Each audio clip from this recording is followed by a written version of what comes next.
ಮಂಗಳೂರು ಕಾರ್ಕಳ ರಾಷ್ಟ್ರೀಯ ಹೆದ್ದಾರಿಯ ಮೂಡಬಿದ್ರೆ ಸಮೀಪದ ತೋಡಾರಿನ ಹಂಡೇಲು ಎಂಬಲ್ಲಿ ಬೈಕ್ಗೆ ಖಾಸಗಿ ಬಸ್ ಡಿಕ್ಕಿ ಹೊಡೆದು ಬೈಕ್ ಸವಾರ ಸ್ಥಳದಲ್ಲೇ ಮೃತಪಟ್ಟಂತಹ ಘಟನೆ ನಡೆದಿದೆ.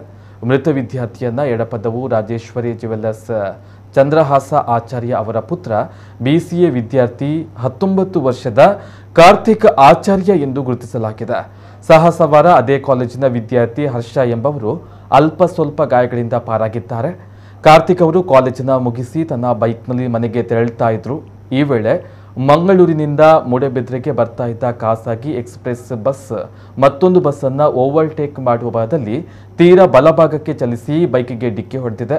ಡಿಕ್ಕಿ ಹೊಡೆದ ಪರಿಣಾಮ ಬೈಕ್ ಸವಾರ ಕಾರ್ತಿಕ್ ಸ್ಥಳದಲ್ಲೇ ಮೃತಪಟ್ಟಿದ್ದಾರೆ. ಬಸ್ ಚಾಲಕನ ಅತಿವೇಗ ಹಾಗೂ ಅಜಾಗರೂಕತೆಯ ಚಾಲನೆಯ ಅಪಘಾತಕ್ಕೆ ಕಾರಣ ಎನ್ನಲಾಗ್ತಾ ಇದೆ. ಇನ್ನು ದುರಂತದ ದೃಶ್ಯಗಳು ಇಲ್ಲಿ ಅಳವಡಿಸಿದಂತಹ ಸಿಸಿಟಿವಿ ಕ್ಯಾಮೆರಾದಲ್ಲಿ ಸೆರೆಯಾಗಿದೆ.